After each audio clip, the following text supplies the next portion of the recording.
எல்லோருக்கும் வணக்கம். எப்படா நம்ம லைஃப் மாறும்னு நீங்கள் நினச்சிட்டு இருக்கீங்களா? டைம் எப்படி போகுதுன்னே தெரியல, ஆனால் லைஃப்பில் எந்த இம்ப்ரூவ்மெண்ட்டுமே இல்லைன்னு நீங்கள் நினைக்கிறீங்களா?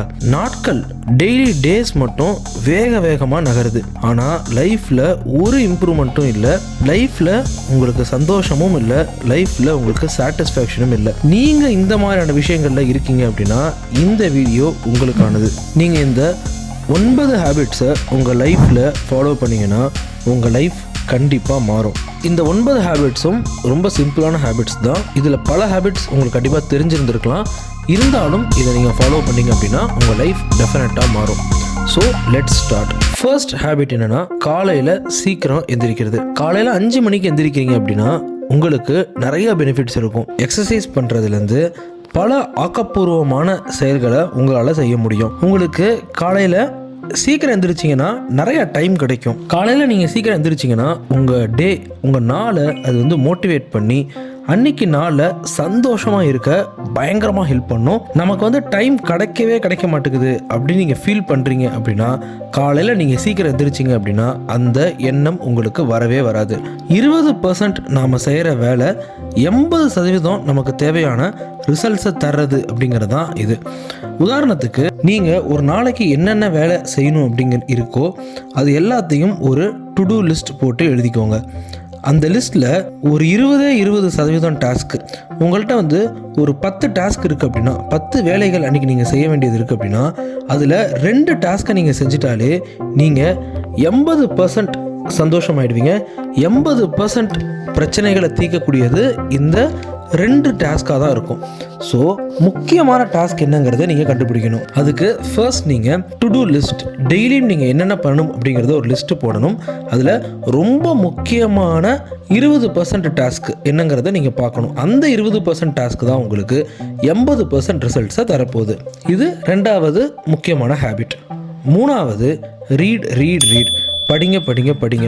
நீங்கள் எவ்வளோ பெரிய ஆளாக இருந்தாலும் இல்லை உங்கள் வாழ்க்கையில் நீங்கள் எவ்வளவு சாதிச்சிருந்தாலும் ரீட் பண்ணுறது, படிக்கிறது அப்படிங்கிறது ரொம்ப முக்கியம். இந்த உலகத்தில் நமக்கு தெரியாத நிறையா விஷயங்கள் கண்டிப்பாக இருக்கும். நம்மளை இம்ப்ரூவ் பண்ணுறதுக்குன்னு எப்போவுமே நிறையா ஸ்பேஸ் அப்படிங்கிறது இருக்கும். நீங்கள் சுய முன்னேற்ற புத்தகங்கள், செல்ஃப் ஹெல்ப் புக்ஸ் படிச்சிங்க அப்படின்னா உங்கள் லைஃப் வேற லெவலில் மாறும். ஸோ ட்ரை பண்ணுங்கள். 4வது சிங்கிள் டாஸ்க். நம்ம எப்போவுமே பல வேலைகளை ஒரே நேரத்தில் செய்வோம். நம்ம என்ன நினச்சிப்போனா, பல வேலைகளை ஒரே நேரத்தில் செய்கிறதுனால நமக்கு நேரம் மிச்சமாகும், நமக்கு சூப்பராக மாறும் லைஃப் அப்படின்னு நம்ம நினச்சிட்ருப்போம். ஆக்சுவலி அது நமக்குள்ளே ஒரு இன்எஃபிஷியன்சியை கொண்டு வருது அப்படின்னு சொல்கிறாங்க. நம்மளுடைய செயல் திறமையை அது குறைக்குது அப்படின்னு சொல்கிறாங்க. பல வேலைகளை ஒரே நேரத்தில் செய்கிறதுக்கு பதிலாக நம்ம என்னென்ன வேலைகள் செய்யணுமோ அதை ஒரு லிஸ்ட்டு போட்டு ஒவ்வொரு வேலையாக நம்ம செஞ்சோம் அப்படின்னா நம்மளுடைய செயல் திறமை அப்படிங்கிறது அதிகரிக்கும் அப்படின்னு சொல்கிறாங்க. ஸோ உங்களால் எவ்வளோ முடியுமோ அவ்வளோ தூரம் உங்களுடைய டாஸ்க்கை 1 by 1 செய்யுங்க. ஒரு லிஸ்ட் ஒன்று போட்டுருங்க, என்னென்ன டாஸ்க் செய்யணும், என்னென்ன வேலை செய்யணும் அப்படிங்கிறத. அந்த போட்ட லிஸ்ட்டில் இருக்கக்கூடிய டாஸ்க்கை 1 by 1 செய்யுங்க. ரொம்ப முக்கியமான டாஸ்க்லேருந்து ரொம்ப கம்மியான டாஸ்க் அப்படின்னு சொல்லி அந்த ஆர்டரில் 1 by 1 செய்யுங்க. 5வது ஹேபிட், அப்ரிஷியேட் மோர். நம்ம லைஃப்பில் நமக்கு நிறைய விஷயங்கள் நமக்கு இயற்கையிலே அமைஞ்சிருக்கும். இதை நம்ம கண்டிப்பாக அப்ரிஷியேட் பண்ணணும். இது இல்லாத எவ்வளவோ பேரை நம்ம அன்றாடம் டெய்லி லைஃப்பில் நம்ம பார்ப்போம். ஒரு டைரியில் உங்கள் லைஃப்பில் உங்களுக்கு எதெல்லாம் ரொம்ப கிஃப்டட்னு நீங்கள் நினைக்கிறீங்களோ அதெல்லாம் நீங்கள் எழுதுங்க. டெய்லியும் நைட்டு தூங்குறதுக்கு முன்னாடி அந்த டைரியில் எழுதியிருக்கக்கூடிய அந்த கிஃப்டடான விஷயங்களை ஒரு தடவை படித்து பாருங்கள். இது உங்கள் லைஃப்பில் உங்களுக்கு ஒரு மிகப்பெரிய ஒரு சந்தோஷத்தை தரும். அண்ட் உங்களுக்கு உங்கள் லைஃப்பில் ஒரு ஹாப்பினஸ் மற்றும் இல்லாமல் ஒரு சாட்டிஸ்ஃபேக்ஷன் அப்படிங்கிறதையும் இது உங்களுக்கு கண்டிப்பாக தரும். 6வது, surround your self with positive people. உங்களை சுற்றி எப்போவுமே பாசிட்டிவான மனிதர்கள் மட்டுமே இருக்கிற மாதிரி நீங்கள் பார்த்துக்கோங்க. ஏன்னா எவ்வளவோ பேர் நெகட்டிவிட்டியை பரப்புவாங்க. அது உங்களுடைய உறவினர்களாக இருக்கலாம், உங்களுடைய நண்பர்களாக இருக்கலாம், உங்களுடைய பக்கத்து வீட்டுக்காரங்களாக இருக்கலாம், யாராக வேணா இருக்கலாம். ஆனால் யாராக இருந்தாலும் உங்கள் பக்கத்தில் வந்துட்டால் அவங்க கண்டிப்பாக பாசிட்டிவான மனிதர்களாக மட்டும்தான் இருக்கணும். இன்கேஸ் உங்கள்கிட்ட ஒரு ரிலேட்டிவ் இருக்காங்க, அவங்க எப்போவுமே நெகட்டிவிட்டி, வன்மம், ஒரு பொறாமை, நெகட்டிவான வைப்பை மட்டும்தான் உங்களுக்கு கொண்டு வராங்க அப்படின்னா அவங்கள விட்டு நீங்கள் விலகி இருக்கிறத பற்றி தயவு செஞ்சு யோசிக்காதீங்க. உங்களை சுற்றி எப்பவுமே பாசிட்டிவான மனிதர்களை மட்டுமே நீங்கள் வச்சுக்கோங்க. 7வது, எக்ஸசைஸ் பண்ணுங்கள். எக்ஸசைஸ் பண்ணுறது அப்படிங்கிறது ரொம்ப சாதாரணமாக இருந்தால் கூட உங்களுடைய ஃபிசிக்கல் ஹெல்த் அப்படிங்கிறது ரொம்ப ரொம்ப முக்கியம். நியாயப்படி பார்த்தா இந்த எக்ஸசைஸ் பண்ணுறத நான் நம்பர் 1ல் வச்சுருந்துருக்கணும். பட் எனிவே எக்ஸசைஸ் பண்ணுறது அப்படிங்கிறத ரொம்ப ரொம்ப ஒரு முக்கியமான ஹேபிட்டாக வச்சுக்கோங்க. 8வது, லிசன் பண்ணுறது.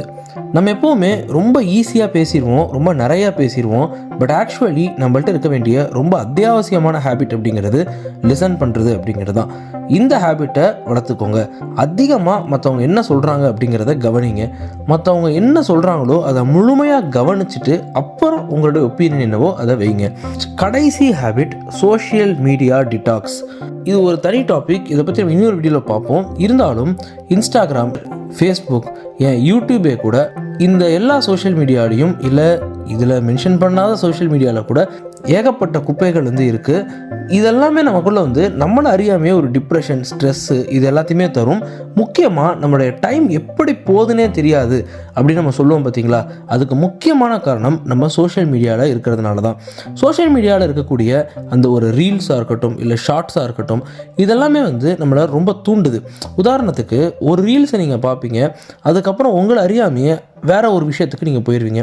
இல்லை உதாரணத்துக்கு நீங்கள் யூடியூப்பில் எதையோ எஜுகேஷ்னல் விஷயங்கள் சம்மந்தமாக தேட வந்திருப்பீங்க. ஆனால் உங்களுடைய கவனம் திரும்பி நீங்கள் என்டர்டெயின்மெண்ட்டுக்கு போய் அப்படியே உங்களோட டைமை வேஸ்ட் பண்ணி அப்படியே டயர்டாகி படுத்து தூங்கி எதுக்கு ஃபோனை எடுத்தோம்னே தெரியாத ஒரு சூழ்நிலைக்கு நீங்கள் தள்ளப்படுவீங்க. அதனால் சோஷியல் மீடியாவை ரொம்ப கேர்ஃபுல்லாக ஹேண்டில் பண்ணுங்கள். இதுதான் லாஸ்ட் ஹேபிட். ஸோ ஃப்ரெண்ட்ஸ், இந்த வீடியோவில் நீங்கள் கண்டிப்பாக கொடுத்துருக்க ஹேபிட்ஸ்லாம் நீங்கள் கண்டிப்பாக ஃபாலோ பண்ணுவீங்கன்னு நான் நம்புகிறேன். ஸோ அடுத்தடுத்த வீடியோஸில் நம்ம தொடர்ச்சியாக பார்ப்போம். நீங்கள் நம்ம சேனலை சப்ஸ்கிரைப் பண்ணிங்கன்னா அது எனக்கு மிகப்பெரிய ஒரு சப்போர்ட்டாக இருக்கும். ஸோ அடுத்த வீடியோஸில் பார்ப்போம். பை.